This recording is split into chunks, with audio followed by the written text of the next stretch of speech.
Hi everyone, അപ്പൊ പുതിയൊരു വീഡിയോയിലേക്ക് സ്വാഗതം. അപ്പൊ നമ്മുടെ പത്മിന സാക്കിർ നമ്മുടെ വീഡിയോയുടെ റിയാക്ഷനുമായിട്ട് പുറത്തേക്ക് വന്നിട്ടുണ്ട്. നമ്മൾ കഴിഞ്ഞ ദിവസം ചോദിച്ച ചോദ്യങ്ങൾക്കൊന്നും മറുപടി ഇല്ലാണ്ട് ആൾ ഉരുണ്ട് കളിക്കുകയാണ്. പക്ഷെ പത്മിന പണ്ട് ഇങ്ങനെയൊന്നും അല്ലായിരുന്നു. എന്തൊരു ക്വസ്റ്റ്യൻ ചോദിച്ചാലും രണ്ട് മറുപടിയായിരുന്നു പറഞ്ഞുകൊണ്ടിരുന്നത്. ആ ലെവലിൽ ഇങ്ങനെ ചാടി ചാടി നിൽക്കുന്ന ഒരു പെണ്ണായിരുന്നു പത്മിന സാക്കിർ. പക്ഷെ ഇപ്പൊ അങ്ങനെയല്ല കേട്ടോ. വന്ന് ചോദിക്കുന്ന ചോദ്യങ്ങൾക്കൊന്നും മറുപടി ഇല്ലാണ്ട് സംഭവം മറുപടി പറയാനൊന്നും ഇല്ല. ആള് പെട്ടുവെന്ന് തന്നെ മനസ്സിലാക്കാം. ഇതാണ് പറയുന്നത്, കർമ്മ എന്ന് പറയുന്ന ഒരു സംഭവം ഉണ്ട്. ഇപ്പൊ തന്നെ എല്ലാവർക്കും മനസ്സിലായല്ലോ എല്ലാം. അപ്പൊ ഈ പത്മിനയുടെ ഒരു ഇതെന്ന് വെച്ച് കഴിഞ്ഞാൽ ഈ മുൻ ഭർത്താവായ ലല്ലു, ഭർത്താവ് ഇപ്പോഴും ഭർത്താവ് തന്നെയാണ്, ഡിവോഴ്സ് ഒന്നും ചെയ്തിട്ടില്ല. അപ്പൊ ഈ ഭർത്താവിനെ പിന്നെ കൊച്ചാക്കി കാണിക്കാൻ വേണ്ടിയിട്ട് പല വിധത്തിലുള്ള പരിപാടികളൊക്കെ നോക്കിയായിരുന്നു. അങ്ങനെ എപ്പോഴും ഇങ്ങനെ ഓരോന്നൊക്കെ പറയാമെന്നുള്ള വ്യാമോഹത്തിലായിരുന്നു പത്മിന. സ്വന്തം ഭാഗ്യം ക്ലിയർ ആണെങ്കിൽ എത്ര വേണമെങ്കിലും വ്യാമോഹിക്കാം. അങ്ങനെ വ്യാമോഹിക്കുന്നതുകൊണ്ട് കുഴപ്പമൊന്നുമില്ല. പക്ഷെ ഇവിടെ അങ്ങനെയല്ല കേട്ടോ. സ്വന്തം കാര്യങ്ങളൊക്കെ ഉടായ്പകളൊക്കെ മറച്ചു വെച്ചിട്ട് ബാക്കിയുള്ളവരെ ഇങ്ങനെ കരിവാരി തേക്കുക, അതായിരുന്നു പുള്ളിക്കാരിയുടെ ഒരു പ്ലാൻ. പക്ഷെ അതിനുള്ള തിരിച്ചടി ഇവിടെ പത്മിനയ്ക്ക് കിട്ടിയെന്നാണ് പറയാനുള്ളത്. സംഭവം എന്താണ് ഏതാണെന്നുള്ളതെല്ലാം മനസ്സിലായി കാണുമല്ലോ എല്ലാവർക്കും. ആ ജെ എന്ന് പറയുന്ന ഒരു വ്യക്തിയുമായിട്ട് സെക്സ് ചെയ്ത സംഭവം ഡയറിയിൽ എഴുതി വെച്ചായിരുന്നല്ലോ. അത് പത്മിനയുടെ താത്ത റൂം ടൂർ ചെയ്യുന്നതിനിടയ്ക്ക് കാണിക്കാനിടയായി. ഡയറിയിൽ എഴുതി വെച്ച കാര്യങ്ങളൊക്കെ അറിയാതെ അങ്ങ് വീഡിയോയിൽ കാണിച്ചു. അത് കണ്ട് ലല്ലു എന്ത് ചെയ്തു, അടുത്ത ഇന്റർവ്യൂവിൽ വേഗം തന്നെ ഈ ഒരു സാധനം പൊക്കിപ്പിടിച്ചു. അതോടെ പത്മിന അങ്ങ് തീർന്നെന്ന് പറഞ്ഞാൽ മതിയല്ലോ. ഇതെല്ലാം കഴിഞ്ഞ് ഒരാഴ്ച കഴിഞ്ഞിട്ടും പത്മിന യാതൊരു രീതിയിലും ഒരു വീഡിയോ പോലും അവളുടെ യൂട്യൂബ് ചാനലിൽ ഇട്ടില്ല. അല്ലെങ്കിൽ തന്നെ ഒരാഴ്ചയിൽ 2, 3, 4 ഒക്കെ വീഡിയോ ഇട്ടുകൊണ്ടിരുന്ന പെണ്ണാണ്. ഇപ്പോഴാണ് വീഡിയോസ് ഒന്നും കാണാനില്ല. അപ്പൊ എന്താ സംഭവം എന്ന് വെച്ച് കഴിഞ്ഞാൽ ഈ ഇത്രയും നാളത്തെ ആ ഒരു അറിവൊന്നും ഇല്ലായിരുന്നു. അങ്ങനെ ഈ കഴിഞ്ഞ ദിവസം ഇൻസ്റ്റാഗ്രാമിൽ ഒരു സ്റ്റോറി ഇട്ടിട്ടുണ്ടായിരുന്നു. ആ സ്റ്റോറി ഞാൻ ഇവിടെ ഈ സൈഡിൽ കൊടുക്കാം. അതിന്റെ ലാസ്റ്റ് കൊടുത്തിരിക്കുന്നുണ്ട്, എക്സൈറ്റിംഗ് അല്ലേ സത്യം അറിയാനെന്ന്. എക്സൈറ്റഡ് ആണ്, എല്ലാ പ്രേക്ഷകരും ഇങ്ങനെ എക്സൈറ്റഡ് ആയിട്ട് ഇരിക്കുകയാണ്. കാര്യം ഇതിനെക്കുറിച്ച് അറിഞ്ഞിട്ട് മതി വേറെ എന്തും എന്നുള്ള രീതിയിൽ. അപ്പൊ സ്റ്റോറി ഇട്ട് വെച്ചേക്കുന്ന എന്താ, ട്യൂസ്ഡേ ഞാൻ ഇതിന്റെ എക്സ്പ്ലനേഷൻ വീഡിയോ ആയിട്ടൊക്കെ രംഗത്ത് വരുമെന്നാണ് പറഞ്ഞിരുന്നത്. പക്ഷെ എന്നിട്ടൊന്നും കണ്ടില്ല കേട്ടോ പുള്ളിക്കാരിയെ. അങ്ങനെ ബുധനാഴ്ച വ്യാഴാഴ്ചയൊക്കെ ആയപ്പോഴത്തേക്ക് അടുത്തൊരു സ്റ്റോറി ആയിട്ട് വന്നിട്ടുണ്ടായിരുന്നു. ഫ്രൈഡേ എന്തായാലും വീഡിയോ ഇടുമെന്ന് പറഞ്ഞു. അത് ഞാൻ സൈഡിൽ കൊടുക്കാം. ലല്ലുവിനെ എക്സ്പോസ് ചെയ്ത ഒരു 100 എപ്പിസോഡെങ്കിലും ചെയ്യണമെന്നാണ് ഞങ്ങളുടെയൊക്കെ ആഗ്രഹം. എന്നിട്ട് ആ 100ാമത്തെ എപ്പിസോഡിന് ഒരു വലിയൊരു ആഘോഷമൊക്കെ നടത്തണം, കേക്കൊക്കെ മുറിച്ചിട്ട്. പത്മിന ഇപ്പൊ ജീവിച്ചു പോകുന്നത് തന്നെ ലല്ലുവിനെ എക്സ്പോസ് ചെയ്തിട്ടാണ്. എന്നാലും പത്മിനയുടെ അവസ്ഥയൊന്നും ആലോചിച്ച് നോക്കിയാൽ ഇത്രയും നാളും ലല്ലുവിന്റെ കോഴിത്തരങ്ങളെല്ലാം എക്സ്പോസ് ചെയ്തിട്ട് ഇങ്ങനെ ജീവിച്ചുകൊണ്ടിരിക്കുകയായിരുന്നു. എന്നാൽ നേരെ തിരിച്ച് ഇവർക്കെതിരെ ഒരു അവിഹിത ആരോപണം വന്നപ്പോ അതിനെ കുറിച്ച് ചോദ്യങ്ങളൊക്കെ നമ്മൾ അങ്ങോട്ട് തിരിച്ചു ചോദിക്കാൻ പോയപ്പോ ഇവർക്ക് ക്ലോഷർ വേണോ? അവള് പറയാ ഞാൻ ഇതെല്ലാം അവസാനിപ്പിക്കാൻ പോവാണ്. അതെന്തായാലും ഫൗളല്ലേ പത്മിന? എന്തായാലും ഈ ചോദിച്ച ചോദ്യങ്ങളൊക്കെ വെച്ചിട്ട് ഒരു എപ്പിസോഡ് പത്മിനക്ക് ചെയ്യാലോ. ഇത് ക്ലോസ് ചെയ്യരുത്. കാര്യം എന്താന്ന് വെച്ചാൽ എന്തിനാണ് വെറുതെ ഈ വരുമാനത്തിനുള്ള ഒരു മാർഗം ഇല്ലാണ്ടാക്കുന്നത്? എന്തായാലും എല്ലാ മാസവും ഈ ലല്ലുവിനെ വെച്ച് ഒരു 2 ലക്ഷം രൂപയൊക്കെ ഉണ്ടാക്കുന്നതല്ലേ. അത് പെട്ടെന്ന് ഒരു ദിവസം അങ്ങ് നിർത്തിയാൽ എങ്ങനെയാണ് വരുമാനം കിട്ടുക? നീ പിന്നെ എങ്ങനെ ജീവിക്കും? നീ പിന്നെ തെണ്ടി പോവും. ആകെ അറിയാവുന്ന ഒരു കാര്യം എന്ന് പറഞ്ഞാൽ ഈ ലല്ലുവിനെ എക്സ്പോസ് ചെയ്തല്ലേ പരിചയം. അതുകൊണ്ട് നീ ദയവ് ചെയ്ത് നിർത്തരുത്. നിർത്താനും പോകുന്നില്ല എന്ന് നമുക്കറിയാം. ഇതൊക്കെ നിനക്കെതിരെ ചോദ്യങ്ങൾ ചോദിക്കാതിരിക്കാനുള്ള അടവല്ലേ? ഇതൊക്കെ എത്ര കണ്ടതാണ് നമ്മൾ. നിന്നെക്കാളും വലിയ ഉടായ്പിനെയൊക്കെ നമ്മൾ കണ്ടതാണ്. അതുകൊണ്ട് ഇവിടെ ക്ലോഷർ നാടകമൊക്കെ അവിടെ നിൽക്കട്ടെ. നീ ഇപ്പൊ ചോദിക്കുന്ന ചോദ്യത്തിനൊക്കെ നല്ല രീതിയിൽ മറുപടി പറ. ഈ ഡയറിയിൽ എഴുതി വെച്ച ജെയുമായിട്ടുള്ള സെക്സിന്റെ ആ ഒരു സംഭവം, അതിൽ നിനക്ക് എന്താണ് മറുപടി പറയാനുള്ളത്? നാഴികയ്ക്ക് 40 വട്ടം നീ ലല്ലുവിനെതിരെ അവിഹിതം ആരോപിക്കുന്നുണ്ടല്ലോ. അങ്ങനെയുള്ള നിനക്കെതിരെ ഒരു ആരോപണം വന്നപ്പോൾ നിനക്ക് എന്തുകൊണ്ട് മറുപടി പറയാൻ പറ്റുന്നില്ല? നീ അതിന് കൃത്യമായിട്ട് മറുപടി പറ. അതിന് വേണ്ടിയിട്ടല്ലേ നമ്മൾ കാത്തിരിക്കുന്നത്. അതിനെക്കുറിച്ച് ചോദിക്കുമ്പോൾ നിനക്ക് ക്ലോഷർ വേണം, അത് വേണം, ഇത് വേണം എന്ന് പറഞ്ഞിട്ട് കാര്യമില്ല കേട്ടോ. അപ്പൊ എന്തായാലും നമ്മുടെ ഫസ്മിന പറഞ്ഞതുപോലെ തന്നെ വാക്ക് പാലിച്ച് ഫ്രൈഡേ വീഡിയോ ഇടുമെന്ന് പറഞ്ഞ് ഫ്രൈഡേ വീഡിയോ ഇട്ടിട്ടുണ്ട്. അത് സാധാരണ വീഡിയോ അല്ല കേട്ടോ, ഒരു 1.25 മണിക്കൂർ നീണ്ടു നിൽക്കുന്ന ഒരു അടിപൊളി വീഡിയോ. അതിന് പുള്ളിക്കാരി കൊടുത്തിരിക്കുന്ന തംബ്നെയിൽ ഞാനൊന്ന് വായിച്ചു തരാം. ലെറ്റ്സ് കുക്ക് ലല്ലു ഇന്റർവ്യൂ എന്നാണ് തംബ്നെയിൽ കൊടുത്തിരിക്കുന്നത്. അപ്പൊ എന്തായാലും അടിപൊളി തംബ്നെയിലാണ് കേട്ടോ. ലല്ലുവിനെ ഒരു പ്ലേറ്റിലാക്കി വെച്ചിട്ട് ഒരു ഫോട്ടോ പിടിച്ച് നിൽക്കുകയാണ്. അല്ല, ലല്ലുവിനെ കുക്ക് ചെയ്ത് എല്ലാരും പിടിച്ച് നിന്നെ കുക്ക് ചെയ്യാതിരുന്നാ മതി. എല്ലാരും എക്സൈറ്റഡ് ആണ് ഇവളുടെ മറുപടി കേൾക്കാൻ വേണ്ടിയിട്ട്. എന്തായാലും അധികം വലിച്ചു നീട്ടാതെ എന്താണ് ഇവള് വീഡിയോയിൽ പറയുന്നതെന്ന് നമുക്കൊന്ന് നോക്കാം. പറ, നിന്റെ മനസ്സിലുള്ളത് മുഴുവൻ പറ. എന്താണ് നിനക്ക് പറയാനുള്ളതെന്നെല്ലാം കേൾക്കാനായിട്ട് നമ്മളിങ്ങനെ കാത്തിരിക്കുന്നുണ്ടെന്ന്. അവർക്ക് വേണ്ടിയിട്ടാണ് ഈ വീഡിയോ. കുറ്റം പറയുന്ന ആൾക്കാരുണ്ട്, നല്ലത് പറയുന്ന ആൾക്കാരുണ്ട്. സോ ബേസിക്കലി ഇത് എല്ലാവർക്കും ഉള്ള വീഡിയോ ആണ്. പക്ഷെ അങ്ങനെ പറയരുത് പത്മിന. നിന്റെ ഭാഗത്ത് ന്യായം ഉണ്ടെങ്കിൽ എല്ലാവരും ന്യായത്തിന്റെ ഭാഗത്ത് നിൽക്കുമെന്ന് ഉറപ്പാണ്. ഇനിയിപ്പൊ നീ ഉടായിപ്പാണെങ്കിൽ കൂടി അത് ഒരു ദയം നീ പ്രതീക്ഷിക്കേണ്ട. എല്ലാരും കൂടെ നിന്നെ വലിച്ചു കീറും, അത് ഉറപ്പാണ്. ന്യായം നിന്റെ ഭാഗത്തുണ്ടെങ്കിൽ ഉറപ്പായിട്ട് എല്ലാവരും നിന്റെ കൂടെ തന്നെ ഉണ്ടാവും. അങ്ങനെ ഒരു ഉടായിപ്പിനെ വളർന്നു വരാൻ ഇവിടെ ആരും അനുവദിക്കില്ല. അപ്പം ഇത്ര നാൾ എന്തുകൊണ്ട് വീഡിയോ ഇട്ടില്ല എന്നുള്ള ചോദ്യത്തിന് ഞാൻ കുറച്ച് സ്പീഡിൽ സംസാരിക്കുന്നുണ്ടാവും. കാരണം എന്താണെന്ന് വെച്ചാൽ ദിസ് പേഴ്സൺ സെബിൽ എന്ന് പറയുന്ന ആൾ ഒരു 6-7 ഇൻ്റർവ്യൂ കൊടുത്തിട്ടുണ്ട്. അപ്പോൾ ഇതിൽ മൊത്തം കള്ളങ്ങൾ പൊളിച്ചെടുക്കണമെങ്കിൽ ഓൾമോസ്റ്റ് എൻ്റെ വീഡിയോയുടെ ലെങ്ത് ഒരു 5-6 hours വരും. അപ്പോൾ അത്രയൊന്നും എനിക്ക് ഒറ്റ വീഡിയോയിൽ ഇടാൻ പറ്റില്ല. I hope you understand. ഈ 5-6 മണിക്കൂർ വീഡിയോ ഒന്നും ഇടേണ്ട കാര്യമില്ല. നിങ്ങൾ വെറും 5-10 മിനിറ്റോ ഇട്ടാൽ മതി. ഞങ്ങൾ ചോദിക്കുന്ന ആ കുറച്ച് ക്വസ്റ്റ്യൻസ് ഉണ്ടല്ലോ, നിനക്കെതിരെ വരുന്ന ഇപ്പോഴത്തെ ആരോപണം, അതിന് മാത്രം ആൻസർ തന്നാൽ മതി. നീ ആ കറക്റ്റ് പറഞ്ഞാല് എന്താ നിന്റെ ആ ജെയും മൊത്തമുള്ള സെക്സിന്റെ കാര്യവും അതുപോലെ തന്നെ വേറെ കുറച്ച് കാര്യങ്ങൾ നിന്നോട് പറഞ്ഞിട്ടുണ്ട്, അതിന്റെ മാത്രം ആൻസർ തന്നാൽ മതി. അല്ലാണ്ട് അത് ആ ഒരു 5-10 മിനിറ്റിനുള്ള ആൻസറേ അത്രേ ഉള്ളൂ. ആ ഇതിന് മാത്രം നീ ഉത്തരം താ. അല്ലാതെ നീ അവന്റെ ഇന്റർവ്യൂകളെല്ലാം ഇരുന്ന് കണ്ടിട്ട് എല്ലാത്തിനും കൂടെ എല്ലാത്തിനും കൂടെ ആൻസർ പറയാൻ നിന്ന് കഴിഞ്ഞാൽ 5-6 മണിക്കൂർ പോകും. ആ 5-6 ഇന്റർവ്യൂ എടുത്തു വെച്ച് റോസ്റ്റ് ചെയ്ത് കഴിഞ്ഞിട്ടുണ്ടെന്നുണ്ടെങ്കിൽ എല്ലാവരും നിനക്കെതിരെ നിൽക്കത്തേ ഉള്ളൂ. ആ കാര്യങ്ങളായിട്ട് പറയുക, അതാണ് വേണ്ടത്. ഉയർന്നു വന്ന ചോദ്യങ്ങൾക്കുള്ള ഉത്തരം നീ കറക്റ്റ് ആയിട്ട് തരും.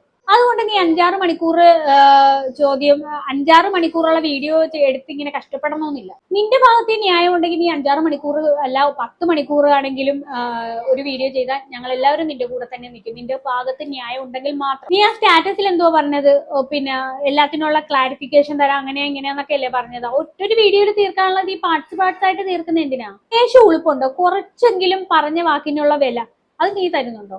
എന്തായാലും അതാണ് ഞാൻ നേരത്തെ പറഞ്ഞത്, ഇത് ഇവിടെ കൊണ്ടൊന്നും അവസാനിപ്പിക്കില്ലെന്ന്. ഇവളുടെ ഭർത്താവായ ലല്ലു പെണ്ണുങ്ങളെ മാറ്റുന്ന പോലെയാണ് ഇവൾ ഈ വാക്ക് മാറ്റിക്കൊണ്ടിരിക്കുന്നത്.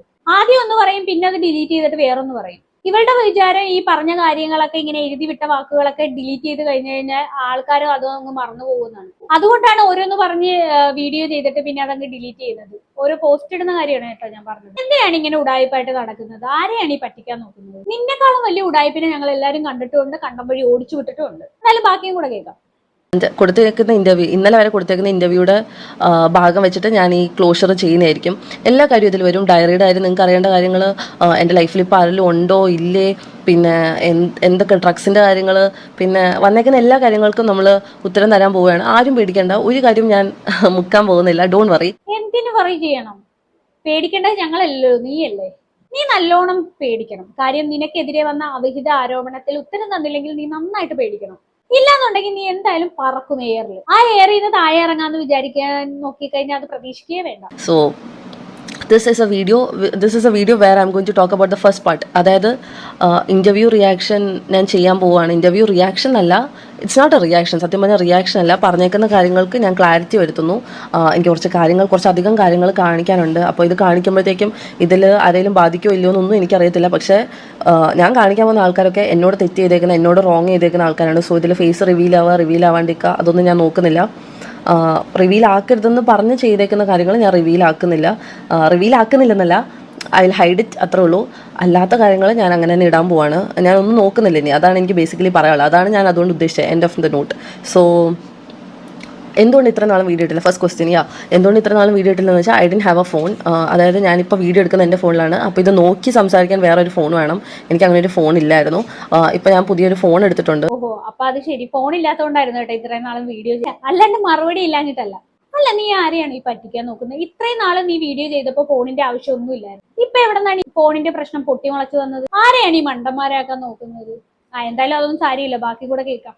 ഈ ഫോൺ ഞാൻ ഷോപ്പിലോട്ട് എടുത്താണ്, എൻ്റെ ബിസിനസ്സിന് വേണ്ടി എടുത്ത ഫോണാണ്. എങ്കിലും എനിക്ക് ഇത്ര നാൾ വേറെ സെക്കൻഡറി ഫോൺ ഇല്ലായിരുന്നു. സോ ഇപ്പോഴാണ് ഞാൻ സെക്കൻഡറി ഫോൺ, ഇന്നലെയാണ് ഞാൻ വാങ്ങുന്നത്. അപ്പം അതിലോട്ട് കുറേ കാര്യങ്ങളൊക്കെ ഞാൻ മാറ്റി. പിന്നെ ഇന്ന് അത് ആൻഡ്രോയിഡ് ഫോൺ ആയതുകൊണ്ട് ഞാൻ ഈ ഫോണിലാണ്, അതായത് ഇപ്പോൾ ഞാൻ വീഡിയോ എടുക്കുന്ന ഫോണിലാണ് ഞാൻ എൻ്റെ എവിഡൻസസ് മൊത്തം ഇരിക്കുന്നത്. അപ്പം അതിലോട്ട് ട്രാൻസ്ഫർ ചെയ്യണമെങ്കിൽ കുറേ സമയം വേണ്ടി വന്നു. ഇന്നലെ എടുത്ത ഫോണിലോട്ട് ട്രാൻസ്ഫർ ചെയ്യണമെങ്കിൽ കുറേ സമയം വേണ്ടി വന്നു. അപ്പോൾ ഇത്ര നാളും വേറെ ഫോൺ ഇല്ലാത്തതുകൊണ്ടാണ് വീഡിയോ ചെയ്യേണ്ടത്. തൽക്കാലം നിന്റെ ആശ്വാസത്തിന് വേണ്ടി നമ്മളത് വിശ്വസിക്കാം. നിനക്ക് ഫോൺ ഇല്ലാഞ്ഞത് കൊണ്ടാണ് നീ വീഡിയോ എടുക്കാഞ്ഞത്. ഇനി നീ ഞങ്ങൾ ചോദിച്ച ചോദ്യത്തിനുള്ള മറുപടി പറ. അതിന് വേണ്ടിയിട്ടാണ് ഞങ്ങൾ കാത്തിരിക്കുന്നത്. അല്ല, കുറെ നേരമായി നിന്റെ കഥാപ്രസംഗം തുടങ്ങി. ഇപ്പോഴും നീ ചോദിച്ചതിനുള്ള മറുപടി പറഞ്ഞില്ല, വേറെ എന്തൊക്കെയോ ആണ് പറയുന്നത്. ഓക്കെ, സമ്മതിച്ചു. ഇത്രയും നാളെ നിന്റെ കയ്യിൽ വേറെ ഫോൺ ഇല്ലാഞ്ഞത് കൊണ്ടാണ് നീ വീഡിയോ എടുക്കാഞ്ഞത്. നീ വീണ്ടും അത് തന്നെ പറയാതെ ടോപ്പിക്കിലേക്ക് വാ. നീ ചോദിച്ച ചോദ്യത്തിന് മറുപടി ഇതാ. ഇതിപ്പോ ഞാൻ ഇത്രാമത്തെ വട്ടമാണ് ഈ പറയുന്നത്. ചോദിച്ച് എനിക്ക് തന്നെ മടുപ്പാകാൻ തുടങ്ങി. ഏകദേശം ഇവള് 2-2.5 മിനിറ്റ് ആയി കഥാപ്രസംഗം തുടങ്ങിയിട്ട്. ഇനിയെങ്കിലും ഇവള് കാര്യങ്ങൾ സംസാരിക്കുമെന്ന് വിചാരിക്കാല്ലേ. എന്തായാലും ബാക്കി കൂടെ കണ്ടു നോക്കാം, എന്താ പറയുന്നത് നോക്കാലോ. സമയം വേണ്ടി വന്നുകൊണ്ട് തന്നെ ഞാനിന്നിപ്പോൾ ഇത്താടെ ഫോൺ എടുത്തിട്ടാണ് ഞാനിത് റിയാക്ഷൻ ചെയ്യുന്നത്. അടുത്ത വീഡിയോ തൊട്ട് ഞാൻ ആ ഫോണിൽ വെച്ചിട്ടായിരിക്കും ഞാൻ റിയാക്ഷൻ ചെയ്യുക മോസ്റ്റ്ലി. അപ്പോൾ ഇത്ര നാളും ഇത്ത കൂടെ ഇല്ലായിരുന്നു. മീൻസ് ഞാൻ വീട്ടിലല്ല നിന്നിരുന്നത്. ഞാൻ 1 വീക്ക് വേറെ സ്ഥലത്താണ് നിന്നിട്ടുള്ളത്. അതെന്തുകൊണ്ടാണെന്ന് വെച്ചാൽ എൻ്റെ പേരിൽ കേസ് കൊടുത്തിട്ടുണ്ട്. അപ്പോൾ കേസുള്ള ആൾക്കാർക്ക് അറിയാം നമുക്ക് വീട്ടിൽ നിൽക്കാൻ പറ്റില്ല. It's not safe. ബിക്കോസ് ഒരു കള്ള കേസ് കൊടുക്കുമ്പോൾ എന്ത് കേസും ആയിക്കോട്ടെ, ജാമ്യമില്ലാത്ത വകുപ്പൊക്കെ തള്ളി നീക്കി വെച്ചിട്ടുണ്ടല്ലോ എൻ്റെ തലയിലോട്ട്. അപ്പം I don't want to trouble my family. Perunnal പോലും ഞാൻ എൻ്റെ വീട്ടിൽ കൂട്ടിയിട്ടില്ല ഈ വൃത്തിയായിട്ട ആൾക്കാർ കാരണം. അപ്പോൾ അത് എത്രത്തോളം ആൾക്കാർക്ക് മനസ്സിലാവുന്നൊന്നും എനിക്കറിയത്തില്ല. So I was not home. അപ്പോൾ ഞാൻ വേറൊരു സ്ഥലത്ത് ഒറ്റയ്ക്കാണ് താമസിച്ചുകൊണ്ടിരുന്നത്. അതുകൊണ്ട് എനിക്ക് വീഡിയോ എടുക്കാൻ പറ്റിയില്ല. അത് നമുക്ക് ഇപ്പം ഞാൻ വീട്ടിൽ വന്നിരുന്ന് ഞാൻ ഇത് പറയുന്നത് എന്തുകൊണ്ടാണെന്ന് വെച്ചാൽ എനിക്ക് ആ കേസ് കള്ളക്കേസൊന്ന് പ്രൂവ് ചെയ്യാനുള്ള എല്ലാ കാര്യങ്ങളും എൻ്റെ സൈഡിലുള്ളതുകൊണ്ടാണ്. സോ കേസ് നടന്നുകൊണ്ടിരിക്കുക കോടതിയിൽ. അപ്പം എനിക്ക് സീനൊന്നുമില്ല, എനിക്ക് ഇനി പ്രശ്നമൊന്നുമില്ല. അപ്പോൾ എനിക്ക് പറയാനുള്ള കാര്യങ്ങളൊക്കെ ഇനി പറയാം എന്ന കോൺഫിഡൻസിലാണ് ഞാൻ വന്നിരുന്നത് ഈ വീഡിയോ ചെയ്യുന്നത്. ഇൻ്റർവ്യൂവിൽ കുറേ കാര്യങ്ങൾ പറഞ്ഞിട്ടുണ്ട്. മുഹമ്മദ് സെബിൽ എന്ന് പറയുന്ന my ex husband, oh my god, ex ഹസ്ബൻഡിൻ്റെ കുറേ ലീലാവിലാസങ്ങൾ എന്താ ചെയ്യുക. അപ്പം ഫസ്റ്റ് വീഡിയോ ഇട്ടിട്ട് ചെയ്യാം. ആൻഡ് ഇത്രയും കാമായിട്ട് എങ്ങനെ ഞാൻ സംസാരിക്കുന്നതെന്ന് ഞാൻ തന്നെ എന്നെ നോക്കി വിചാരിക്കുകയാണ്. ബിക്കോസ് അപ്പൊ എന്തായാലും ഇനി അങ്ങോട്ട് കാമായിട്ട് തന്നെ നീ സംസാരിക്കേണ്ടി വരും, അത് ഉറപ്പുള്ള കാര്യമാണ്. നിനക്കെതിരെ കുറെ ചോദ്യങ്ങൾ വന്നു തുടങ്ങി. അപ്പൊ എന്തായാലും നിനക്ക് കാമായിട്ട് തന്നെ ഉത്തരം പറയാനാണ് വിധി. ചിലപ്പോ ഇതല്ല, ഇതിലും കാമായിട്ട് നീ വീഡിയോ ചെയ്യേണ്ടി വരും. ചിലപ്പോ കരഞ്ഞോണ്ട് വീഡിയോ ചെയ്യേണ്ടി വരും. കരച്ചിലിനെ കുറിച്ച് പറയാനാണെങ്കിൽ നീ കരയാൻ ബെസ്റ്റ് ആണല്ലോ. ഗ്ലിസറിൻ പോലും ആവശ്യമില്ല. സീരിയൽ നടികളും സിനിമ നടികളും പോലും ഇത്രയും പെർഫെക്റ്റ് ആയിട്ട് കരയത്തില്ല. എന്തായാലും നിന്റെ ആവേശമൊക്കെ എവിടെ പോയി? ഇന്റർവ്യൂ ഫുള്ളായിട്ട് ഇത് എഡിറ്റ് ചെയ്യുമ്പോൾ ഇത് ഫുള്ളായിട്ട് കേൾക്കേണ്ട ഒരു മനോവികാരം നിങ്ങൾക്ക് എത്ര പേർക്ക് മനസ്സിലാവുന്ന എനിക്കറിയില്ല. പക്ഷെ എനിക്ക് ഇവൻ്റെ സൗണ്ട് കേൾക്കുമ്പോൾ തന്നെ റോട്ടി കൂടെ പിടിച്ച് ഒരച്ചോണ്ട് പോകാനുള്ള ദേഷ്യം വന്നു. എനിക്ക് അവൻ്റെ സൗണ്ട് കേൾക്കുന്ന പോലും ടു ബി ഓണസ്റ്റ് ഇപ്പോൾ ഇഷ്ടമല്ല. അത്രയും വെറുപ്പാണ്. ഇപ്പൊ അങ്ങനെയൊക്കെ തോന്നും. തിരിച്ചു ചോദ്യങ്ങളൊക്കെ വന്നു തുടങ്ങി. ഇപ്പൊ ലല്ലുവിനെ നേരിട്ട് കണ്ടു കഴിഞ്ഞാൽ ചിലപ്പോൾ കുത്തിക്കൊല്ലാനൊക്കെ തോന്നും. ഇത്രയും നാളെ സുഖമല്ലായിരുന്നു, അവനെ മാത്രം കുറ്റം പറഞ്ഞ് ഇങ്ങനെ വീഡിയോ ചെയ്ത് പോയാൽ മതിയായിരുന്നു. പക്ഷെ ഇനി അത് നടക്കത്തില്ലല്ലോ, അതിന്റെ ഒരു വിഷമമാണ്. ഇനിയിപ്പൊ അങ്ങനെയൊന്നും ചിന്തിച്ചിട്ട് കാര്യമില്ല. എല്ലാ കാലവും ജനങ്ങളെ പറ്റിച്ച് ജീവിക്കാമെന്ന് വിചാരിക്കും. അങ്ങനെ കരുതുന്നതുകൊണ്ടുള്ള പ്രശ്നമാണ് ഇതൊക്കെ. ബാക്കിയും കൂടെ കാണും. എങ്ങനെ വീഡിയോ ചെയ്ത് പോയ ഒരു പെണ്ണാണ്. ഒരൊറ്റ ഡയറി കയറി വന്നപ്പോഴത്തേക്കും അതെല്ലാം തകിടം മറിഞ്ഞില്ലേ. പത്മിനയുടെ ഇത്താനെ കുറിച്ച് ആലോചിക്കുമ്പോഴാണ് എനിക്കൊരു ഇത് തോന്നുന്ന കാര്യം. നല്ല രീതിയിൽ വീഡിയോ ചെയ്തുകൊണ്ടിരുന്ന ഒരു പെണ്ണിന്റെ അടുത്തോട്ടാണ് ഈ പുള്ളിക്കാരി കയറി വീഡിയോ ചെയ്ത് ആകെ കുളവാക്കിയത്. ഇപ്പൊ ആ പുള്ളിക്കാരി കിടന്ന് ഉരുകുവായി. ബാക്കിയും കൂടെ കേൾക്കാം. സച്ച് എ മാനിപ്പുലേഷൻ എനിക്ക് പറയാനുള്ളൂ. ഇന്റർവ്യൂ ചെയ്ത് ആൾക്കാരൊക്കെ സൈഡിലോട്ട് ആക്കിയത് എന്തായാലും അടിപൊളിയായിട്ടുണ്ട്. He's A very good manipulator. Okay, അവൻ മാനിപ്പുലേറ്റർ ആണ്, അതൊക്കെ ഓക്കെ. അവൻ ഭൂലോക ഉടായ്പാണ്, അതും ഓക്കെ. പക്ഷെ ഇപ്പൊ ഞാൻ മനസ്സിലാക്കുന്നത് എന്താന്ന് വെച്ചാൽ അവനേക്കാളും വലിയ ഫ്രോഡാണ് നീ. അവനേക്കാളും വലിയ മാനിപ്പുലേറ്റർ ആണ് നീ. നിന്നെ പോലെ ഇത്രയ്ക്ക് വൃത്തിക്ക് മാനിപ്പുലേറ്റ് ചെയ്യാൻ വേറെ ആർക്കും കഴിയില്ല. കാരണം 5-8 മാസങ്ങളായിട്ടില്ലേ നീ ജനങ്ങളെ പറ്റിച്ചോണ്ടിരിക്കുന്നു. 2 ആണുങ്ങളുടെ കൂടെ അവിഹിതത്തിന് പോയിട്ട് നിന്റെ ഭർത്താവിന്റെ കുറ്റങ്ങളൊക്കെ പറഞ്ഞു നടക്കുന്ന നിന്നെയൊക്കെ എന്ത് പറയാനാണ്. അവന് ഉടായ്പാണ്, അത് ഓക്കെ. അവനെ സമൂഹത്തിന് മുന്നിൽ ഫ്രോഡാക്കി, അവനെ സമൂഹത്തിന് മുന്നിൽ കോഴിയാക്കി. അവൻ ഫ്രോഡാണെന്നുള്ള കാര്യം വേറെ. അവനെ എക്സ്പോസ് ചെയ്യുന്ന നീ അവനേക്കാളും വലിയൊരു ഫ്രോഡായിരുന്നല്ലോ. അതല്ലേ നീ സമൂഹത്തിന് മുന്നിൽ മറച്ചു വെച്ചിട്ട് ജനങ്ങളെയൊക്കെ ഇങ്ങനെ പറ്റിച്ചുകൊണ്ടിരുന്നത്. പുണ്യവതിയായിട്ട് ഇങ്ങനെ ചമഞ്ഞ് നടന്നു. എന്തായാലും ഇതാണ് കർമ്മ എന്ന് പറയുന്ന ഒന്ന്. അല്ല, ഈ 5-8 മാസം ജനങ്ങളെ നീ കയ്യിലെടുത്ത് അമ്മാനം പാടിയില്ല. അത്രക്കും വലിയ പ്രശ്നം ഇതൊന്നും ഇല്ല. ഇത് ബാക്കിയും കൂടെ കേൾക്കാം. മാനിപ്പുലേറ്റ് ചെയ്ത് എനിക്ക് ഒറിജിനലി ബൈപ്പോളാർ വന്നോന്ന് എനിക്ക് തോന്നി. ബൈപ്പോളാർ അല്ല, മെന്റൽ ആയോന്ന് എനിക്ക് തോന്നിപ്പോയി. ഇവൻ്റെ കൂടെ ജീവിച്ചാൽ ചിലപ്പോൾ മാനസിക രോഗം വരും എന്നുള്ളതുകൊണ്ട് ഭാഗ്യത്തിനെന്തോ ഞാൻ ഓടി രക്ഷപ്പെട്ടെന്ന് എനിക്ക് പറയാനുള്ളൂ. അപ്പോ ഓടി രക്ഷപ്പെട്ട് നേരെ ചെന്ന് കയറുന്നത് ജയയുടെ അടുത്തേക്കാണ്. ആ ഒരു സമയത്ത് അവന്റെ കൂടെ എല്ലാ പരിപാടിയും കഴിഞ്ഞ് അതങ്ങ് ഡയറിയിൽ എഴുതി വെക്കുകയും ചെയ്തു. വല്ലാത്തൊരു ഓടി രക്ഷപ്പെടലായി പോയി. നിനക്ക് എന്തും ചെയ്യാം, നിനക്ക് യാതൊരു പ്രശ്നവും ഇല്ല. ആരുമായും അവിഹിത ബന്ധത്തിൽ ഏർപ്പെടാം. അതിനെക്കുറിച്ച് ചോദിക്കുമ്പോൾ നിനക്ക് മിണ്ടാട്ടമില്ല. അതിനേക്കാളും പ്രശ്നം അവളുടെ ഭർത്താവ് അവിഹിതത്തിന് പോയതാണ്. എന്തായാലും രണ്ടും ഒരു വണ്ടിക്കുള്ളതുണ്ട്. അപ്പം അധികം ഞാൻ വലിച്ചു നീട്ടുന്നില്ല. Let's go to the interview part. എനിക്ക് പറയാനുള്ള കാര്യങ്ങൾ ഞാൻ പെട്ടെന്ന് കാണിച്ച് പോവാം. ഇത് തന്നെ 40 മിനിറ്റ്സ് എന്തോ ഉണ്ട്, മനസ്സിലായോ? 40 മിനിറ്റ്സ് സംതിങ് ഇന്റർവ്യൂ മാത്രം ഞാൻ കട്ട് ചെയ്തേക്കുന്നത്. അതായത് ഫസ്റ്റ് പാർട്ട് മാത്രമേ ഉള്ളൂ. ഫസ്റ്റ് ഇന്റർവ്യൂ പാർട്ട് മാത്രമാണ് 40 മിനിറ്റ്സ്. ഞാൻ ഇത് സംസാരിച്ച് വരുമ്പോഴത്തേക്ക് ഐ തിങ്ക് 1.5 മണിക്കൂർ എന്തോ ആവും. അപ്പം അറിയാൻ ആകാംക്ഷയുള്ളവർ മാത്രം കാണുക. അറിഞ്ഞിട്ട്, അതായത് ഞാൻ ഫൈനൽ പാർട്ട് ഇട്ട് എൻഡ് ചെയ്തിട്ട് നിങ്ങൾ ജഡ്ജ് ചെയ്യുക. അത്ര എനിക്ക് പറയാനുള്ളൂ. ഫൈനൽ പാർട്ട് ഇട്ട് ജഡ്ജ് ചെയ്യുക എന്നേ എനിക്ക് പറയാനുള്ളൂ. ഫൈനൽ പാർട്ട് വന്നതിന് ശേഷം മാത്രമേ ജഡ്ജ് ചെയ്യാവുള്ളൂ. അപ്പോ ഫൈനൽ പാർട്ട് വരുന്നത് എപ്പോഴാന്ന് വെച്ചാൽ മിനിമം 1 കൊല്ലമെങ്കിലും എടുക്കുമെന്നാണ് തോന്നുന്നത്. അത്രയെങ്കിലും കാത്തിരുന്നാലേ ഫൈനൽ പാർട്ട് വരത്തുള്ളൂ. അപ്പൊ അത്രയും നാള് നമ്മളിരുന്ന് കണ്ട് അതുവരെ എന്തായാലും ഫൈനൽ വരാതെ എന്തായാലും ജഡ്ജ് ചെയ്യാൻ പാടില്ല. അതുവരെ നമ്മൾ അവരുടെ വീഡിയോ കണ്ടോണ്ടേ ഇരിക്കണം. ജഡ്ജ് ചെയ്യാൻ തുടങ്ങി അപ്പോൾ അവള് പറയാം അടുത്ത പാർട്ട് വരുന്നുണ്ടെന്ന്, അതും കൂടെ കാണണമെന്ന്. അപ്പൊ നമ്മൾ പ്രതീക്ഷയോടെ അടുത്ത പാർട്ടിന് വെയിറ്റ് ചെയ്യും. എന്നിട്ട് അത് കണ്ടു നോക്കുമ്പോൾ അതിനകത്ത് ഒന്നും ഉണ്ടാവത്തില്ല. അപ്പൊ അതിനകത്ത് പറയും അടുത്ത പാർട്ടിൽ എന്തായാലും ഉണ്ടാവുന്നു.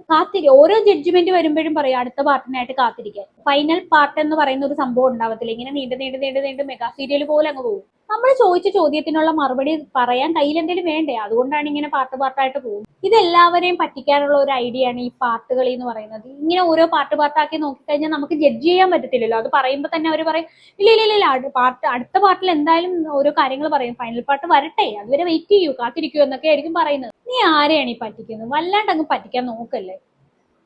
ബാക്കി കൂടെ കാണാം. രണ്ട് ഭാഗം കേട്ട് എല്ലാം കണ്ട് മനസ്സിലാക്കിയിട്ട് സപ്പോർട്ട് ചെയ്യുക. ഓക്കെ, അല്ലാണ്ട് വെറുതെ വന്നിരുന്ന് ഡയലോഗ് അടിക്കാണ്ടിരിക്കുക. ഡയലോഗ് അടിക്കുന്ന ആൾക്കാരാണ്, അതായത് മനസ്സ് മാറുന്ന ആൾക്കാർ. മനസ്സ് മാറിക്കാൻ എനിക്ക് പ്രശ്നമൊന്നുമില്ല. ബിക്കോസ് അറ്റ് ദ എൻഡ് ഞാനല്ലേ എൻ്റെ കാര്യം നോക്കുന്നത്. അപ്പം ഈ വീഡിയോ കാണുന്നവർ, ഈ കമൻറ്റ് ഇടുന്നവരെ ഒന്നും എന്നെ ബാധിക്കുന്ന ആൾക്കാരല്ല. It's not my family even. എൻ്റെ വീട്ടുകാരോ എൻ്റെ കുടുംബക്കാരോ അല്ലെങ്കിൽ എന്നെ ബാധിക്കുന്ന ആൾക്കാരോ എൻ്റെ ക്ലോസ് ആയിട്ടുള്ളവർ ഇവരാരുമല്ല. അപ്പോൾ നിങ്ങളൊക്കെ എന്തൊക്കെ പറഞ്ഞാലും ഒരു ഫോൺ സ്ക്രീനിൽ കാണുന്ന ഒരു ഇതേ എനിക്കുള്ളൂ. ത്രൂ എ മീഡിയം ഞാൻ നിങ്ങളുടെ കമൻറ്റ്സ് വായിക്കുന്നു. അല്ലാണ്ട് ഇവിടെ കൊള്ളുന്ന ബന്ധം എനിക്കില്ല നിങ്ങൾ ആരുമായിട്ട്. അപ്പോ നിന്നെ പോലെ മിനിറ്റിനും വാക്കുകൾ മാറ്റുന്ന ഒരാളുമായിട്ട് അങ്ങനെ ഒരു ബന്ധം വെക്കാതിരിക്കുന്നത് തന്നെയാണ് നല്ലത്. ഇന്ന് പറയുന്നതെല്ലാം നാളെ പറയുന്നത്. അതുകൊണ്ട് നീയുമായിട്ടൊരു ബന്ധം എന്തായാലും ആരും ആഗ്രഹിക്കില്ല. ഒരുപാട് പേര് കമന്റ് ബോക്സിൽ ഇവരുടെ വന്നിട്ട് സപ്പോർട്ട് ചെയ്യുന്നുണ്ട്. സപ്പോർട്ട് ഫസീത്ത, സപ്പോർട്ട്, അടിപൊളിയായിട്ട് മുന്നോട്ട് പോവുക, ധൈര്യത്തോടെ മുന്നോട്ട് പോകുക എന്ന് പറഞ്ഞ് ഒരുപാട് പേര് പറഞ്ഞിട്ടുണ്ട്. എന്തായാലും അവർക്കുള്ള കൃത്യമായിട്ടുള്ള മറുപടി എന്തായാലും കിട്ടിയിട്ടുണ്ടെന്ന് വിചാരിക്കുന്നു. അവള് നിങ്ങൾക്കൊക്കെ പുല്ല് വിലയാണ്. ഇവന് ഇതിലൊന്നിലും ഈ ഒരു ഫ്രെയിമിലേ ഇല്ലാത്ത ഒരാളാണ് ഇവൻ ആ സഫ എന്ന് പറഞ്ഞ കുട്ടിയുടെ വണ്ടി ഓടിക്കുന്ന ആള് എന്ന് മാത്രമുള്ളൂ. അതായത് അവര് റെന്റിന് പെർ ഡേ 1000 വെച്ചിട്ടാണ് കൊടുക്കുന്നത്. അങ്ങനെ കൊടുത്ത് വണ്ടി എടുത്ത് ഓടിക്കുന്ന ഒരാളെന്ന് ഇതന്നെ ഉള്ളൂ. അല്ലാതെ ഇവര് തമ്മിലൊരു ഇവനിതിൽ ഇൻവോൾവ് ആവേണ്ട ഒരു കേസും ഇല്ല. ഓക്കെ, നീ പറഞ്ഞത് ശരിയാണ്. നാജീനെ ഇൻവോൾവ് ആവേണ്ട ഒരു കാര്യമില്ല. നാജീനെ ഇൻവോൾവ് ആക്കിയത് നിങ്ങൾ തന്നെയാണ്. അല്ലാണ്ട് ഞാനോ മെഹനാസോ കയറി നാജീനെ ഇൻട്രൊഡ്യൂസ് ചെയ്തതല്ല. നിങ്ങൾ തന്നെ കുറേ ഇൻ്റർവ്യൂ പോയി കൊടുത്തിട്ട് ഊബർ ഡ്രൈവർ എന്ന് പറഞ്ഞിട്ടാണ് നാജി ഇതിലോട്ട് സീനിലോട്ട് വന്നത്. പിന്നെ വണ്ടി റെൻറ്റിന് 1000 കൊടുത്തെങ്കിൽ അതിൻ്റെ സ്ക്രീൻഷോട്ട് ഒന്ന് കാണിച്ചാൽ കൊള്ളായിരുന്നു. February 14th ടു എത്ര ഡേറ്റ് ആണോ നാജി വർക്ക് ചെയ്ത്, അല്ലെങ്കിൽ February 14 മുന്നേ ആണെങ്കിൽ അന്ന് തൊട്ട് വർക്ക് ചെയ്ത 1000 സഫയുടെ അക്കൗണ്ടിലോട്ട് പോയതിൻ്റെ എന്തെങ്കിലും ബാങ്ക് ഡീറ്റെയിൽസ് കാണിച്ചാൽ കുറച്ചുകൂടെ ക്ലിയർ ആയിരിക്കും എന്ന് എനിക്ക് സെബിലിനോട് പറയാനുള്ളത്. പിന്നെ വണ്ടി ഓടിച്ചല്ലേ, അത്ര എനിക്ക് പറയുള്ളൂ. ഇനി ഞാൻ നാജിയുടെ ഫുൾ ക്ലിപ്സ് ഇവിടെ കുറച്ച് പ്ലേ ചെയ്യാം. അപ്പം അതും കൂടെ നിങ്ങൾ കണ്ടിട്ട് തീരുമാനിക്കുക. കമ്പിപ്പാര വെച്ച് അടിച്ചോ, എന്തൊക്കെയാണ് സംഭവിച്ചതെന്ന് ക്ലിയർ ആയിട്ട് കേട്ടോളൂ. ക്ലിയർ ആയിട്ട് നാജി പറയുന്ന ഭാഗങ്ങൾ നിങ്ങൾ കേൾക്കുക. നിങ്ങൾക്ക് അവൻ ചിരിച്ചുകൊണ്ടിരിക്കുന്ന ഒരു ക്ലിപ്പിൽ കാണാൻ പറ്റും. Because is my friend. Naji എൻ്റെ ഫ്രണ്ടായിരുന്നു. അപ്പം നാജി എന്തിനെങ്ങനെ ചെയ്തെന്ന് പഠിച്ചവനറിയാം. കൂട്ടുകാരനെ രക്ഷിക്കാനായിരിക്കും അല്ലേ. നാജിയുടെ ക്ലിപ്സ് പ്ലേ ചെയ്യാം. അതായത് ഈ ഡ്രൈവർ എന്ന് പറയുന്നത് ഈ പറഞ്ഞു തന്നെ വീണ്ടും വീണ്ടും പറയണം. ഇതൊന്നും കേൾക്കാൻ ഞങ്ങൾക്ക് ആഗ്രഹമില്ല. ഈ പഴയ കാര്യങ്ങൾ ഇങ്ങനെ വീണ്ടും വീണ്ടും പറഞ്ഞുകൊണ്ടിരിക്കുകയാണ്. ഇപ്പൊ നിനക്ക് വന്നിരിക്കുന്ന ആരോപണത്തെ കുറിച്ച് പറയുക, അതിന്റെ ആൻസർ ആണ് കേൾക്കേണ്ടത് എല്ലാവർക്കും. ഈ പറഞ്ഞത് തന്നെ പറഞ്ഞുകൊണ്ടിരിക്കാൻ നിനക്ക് ഒരു ഉളുപ്പും ഇല്ലായിരിക്കും. ഇത് കേൾക്കുന്ന ഞങ്ങൾക്ക് നല്ലോണം ഉൾപ്പുണ്ട്. അതുകൊണ്ട് നീ പഴയ ഭാഗങ്ങളൊക്കെ വിട്. അവിടെ ആ ഭാഗത്തൊക്കെ നിനക്കാണ് സപ്പോർട്ട്, നിനക്കാണ് ഇതെന്ന് ഞങ്ങൾ വിശ്വസിച്ചു. അവനാൽ നീ ഒരുപാട് പറ്റിക്കപ്പെട്ടിട്ടുണ്ടെന്ന് ഞങ്ങൾക്ക് എല്ലാവർക്കും അറിയാം. അത് ഞങ്ങൾക്ക് എല്ലാവർക്കും അറിയാവുന്ന ഒരു കാര്യമാണ് നീ അവിടെ ഓക്കെ ആണെന്നുള്ളത്. പക്ഷെ ഇത് നിനക്കെതിരെ വന്നിട്ടുള്ള ആരോപണം ഉണ്ടല്ലോ, അതിനെതിരെ നീ സംസാരിക്കുക. അല്ലാണ്ട് വീണ്ടും വീണ്ടും ഇങ്ങനെ പഴയത് തന്നെ പറഞ്ഞുകൊണ്ടിരിക്കല്ലേ. എന്തൊരു ബോറാണെന്ന് അറിയാം അത്. ബാക്കിയും കൂടെ കേൾക്കാം. ഇന്റർവ്യൂസ് കൊടുത്തിട്ട് എനിക്ക് അവിഹിതോ എനിക്ക് ജിം ട്രെയിനറോ എനിക്ക് വേറെ ഇതോ ഒന്നും വന്നില്ല. എന്നെ അവിഹിതം കൊണ്ടാണ് ഇട്ടിട്ട് പോയെന്ന് ഫസ്റ്റ് 2 ഇൻ്റർവ്യൂവിലില്ല. പക്ഷേ ലാസ്റ്റ് ഇൻ്റർവ്യൂ കൊടുക്കാൻ നേരത്ത് ആ ടൈമിൽ ആയപ്പോഴത്തേക്കും തൊപ്പിക്കുണ്ടനായി, ഫസ്മിനക്ക് വേറെ അവിഹിതമായി, ഫസ്മിന വേറെ പോയെന്നായി, എല്ലാം ഞാൻ പൊളിച്ചടുക്കി തരുന്നുണ്ട്. ഓക്കെ, ഫസ്മിന എന്ന് പറയുന്ന ഒരു വ്യക്തിക്ക് ആരെ വേണമെങ്കിലും എപ്പോ വേണമെങ്കിലും എക്സ്പോസ് ചെയ്ത് സംസാരിക്കാം. പക്ഷേ ഫസ്മിനക്ക് എതിരെ ഒരു ചോദ്യം ചോദിച്ചു കഴിഞ്ഞാൽ അതിന് മറുപടി കിട്ടണമെങ്കിൽ നമ്മൾ മിനിമം ഒരു വർഷമെങ്കിലും വെയിറ്റ് ചെയ്യേണ്ടി വരും. എന്നാൽ മാത്രമേ ഫസ്മിന ആ ഒരു ക്വസ്റ്റ്യൻ പരിഗണിക്കുക പോലും ചെയ്യത്തുള്ളൂ. എന്തായാലും കഷ്ടമുണ്ട്. ബാക്കി കൂടെ ഇപ്പൊ തന്നെ 1 മണിക്കൂർ 10 മിനിറ്റായി. ഇനി എന്തോരം കാര്യങ്ങൾ ഞാനിവിടെ ആക്ച്വലി എഴുതി വെച്ചേക്കാണ്. മനസ്സിലായോ? എത്ര കാര്യങ്ങളുണ്ടെന്ന് നിങ്ങൾക്ക് ഊഹിക്കാൻ പറ്റുന്നതിൻ്റെ അപ്പുറം എനിക്ക് തെളിയിക്കാനുണ്ട്. അപ്പോൾ ഞാൻ ഇത് മൊത്തം തെളിയിച്ചിട്ട് ഞാൻ എന്തായാലും ഈ സീരീസ് നിർത്തത്തുള്ളൂ. കാണുന്നവർക്ക് കാണാം. ഒരു കാര്യം പറയാം, ഈ ഒരു വീഡിയോ ഇപ്പൊ ഇവള് ഈ ചെയ്ത ഒരു വീഡിയോ എന്ന് പറയുന്നത് 1.5 മണിക്കൂർ എന്തായാലും നീണ്ടു നിൽക്കുന്ന ഒരു വീഡിയോ തന്നെയാണ്. ആ ഒരു വീഡിയോ ഞാൻ മുഴുവൻ ഇരുന്ന് കണ്ടു. പക്ഷെ അതിലെവിടെയും ഇവള് ആ ഡയറിയെ കുറിച്ച് ഒരു കാര്യം പോലും പറയുന്നില്ല. ഇവള് പറയുന്നത് മുമ്പ് നടന്ന വേറെ എന്തൊക്കെയോ കാര്യങ്ങളാണ്. എന്നിട്ട് ഇവള് പറയുന്ന കാര്യം ഞാൻ എല്ലാം തെളിയിച്ചിട്ടേ പോകത്തുള്ളൂ, എല്ലാം തെളിയിക്കാതെ ഞാൻ ഇവിടുന്ന് പോകത്തില്ല. നീ ഒലക്ക തെളിയിക്കും എന്തായാലും. ബാക്കി കൂടെ കാണാം. പ്രഗ്നൻസി ഇപ്പൊ തന്നെ 1:11 പ്രഗ്നൻസിയുടെ കാര്യം പറഞ്ഞാൽ ഐ തിങ്ക് വീഡിയോ കുറേ അധികം നീണ്ടുപോകും. 1:40 പോകും. കാരണം പ്രഗ്നൻസിയുടെ കാര്യം കുറച്ചധികം എനിക്ക് പറയാനുണ്ട്. കുറച്ചധികം കോൾസിൻ്റെ കാര്യം, പിന്നെ ഹോസ്പിറ്റലിൽ പോയതിൻ്റെ, പിന്നെ അത് ഇൻസിഡൻറ്റ് എങ്ങനെയായിരുന്നു, പ്രഗ്നൻ്റ് ആയതിൻ്റെ കാര്യങ്ങൾ എങ്ങനെയാണ് എന്നൊക്കെ കുറേ അധികം നീണ്ടുപോകും. അപ്പം ഇത് പകുതിക്ക് വെച്ച് നിർത്താൻ പറ്റില്ലല്ലോ പ്രഗ്നൻസിയുടെ കാര്യം. അതുകൊണ്ട് തന്നെ ഞാനത് അടുത്ത വീഡിയോയിൽ പറയാം. അടുത്ത വീഡിയോ ഇൻഷാ അല്ലാഹ് ഞാൻ നാളെ തന്നെ ഇടും. എന്തായാലും ഇവള് പറയാൻ പോകുന്നത് എന്താന്ന് വെച്ച് കഴിഞ്ഞാൽ പറഞ്ഞ കാര്യങ്ങൾ മാറ്റിയും തിരിച്ചും ഒക്കെ പറയും. അത് തന്നെ പറയാൻ പോകുന്നു. ഇവള് സംസാരിക്കുന്നതൊക്കെ പഴയ കാര്യങ്ങളാണ്. ഇനി നമ്മൾ ചോദിക്കുന്ന ആ ഡയറിയുടെ ഒരു കാര്യമുണ്ടല്ലോ, അതിനെക്കുറിച്ച് പറയാനാണെങ്കിൽ എപ്പോഴെങ്കിലും സമയം കിട്ടുമ്പോൾ പറയാം, അല്ലെങ്കിൽ 1 വർഷം അതിനു വേണ്ടി വെയിറ്റ് ചെയ്യണം, അത്രേ ഉള്ളൂ. എന്തായാലും നമിച്ചു പത്മിന, കൂടുതലൊന്നും നിന്നോട് പറയാനില്ല. അവസാനമായിട്ട് നിന്നോട് ഒരു കാര്യം മാത്രമേ പറയാം. നിനക്ക് ഇത്തിരിയെങ്കിലും ഉളുപ്പ്, ലേശമെങ്കിലും ഉളുപ്പുണ്ടെങ്കിൽ നാളെ ചെയ്യുന്ന ആ ഒരു വീഡിയോയുടെ തുടക്കത്തിലെങ്കിലും നീ ആ ഡയറിയെ കുറിച്ച് പറയണം. ഡയറിയെ കുറിച്ചുള്ള ആരോപണം അത് നീ പറയണം. അല്ലാണ്ട് വേറുള്ള പഴയ കാര്യങ്ങൾ കുത്തിപ്പൊക്കിയിട്ട് വരല്ലേ. എന്തായാലും ഇത് കൂടുതൽ എനിക്കൊന്നും പറയാനില്ല. അപ്പൊ നിങ്ങൾക്ക് ഇത് കണ്ടിട്ട് നിങ്ങൾക്ക് എന്താണ് തോന്നുന്നതെന്ന് വെച്ചാൽ താഴെ കമന്റ് ബോക്സ് കമന്റ് ചെയ്യുക. അടുത്തൊരു വീഡിയോ കാണാം. അതുവരെ ബൈ ബൈ.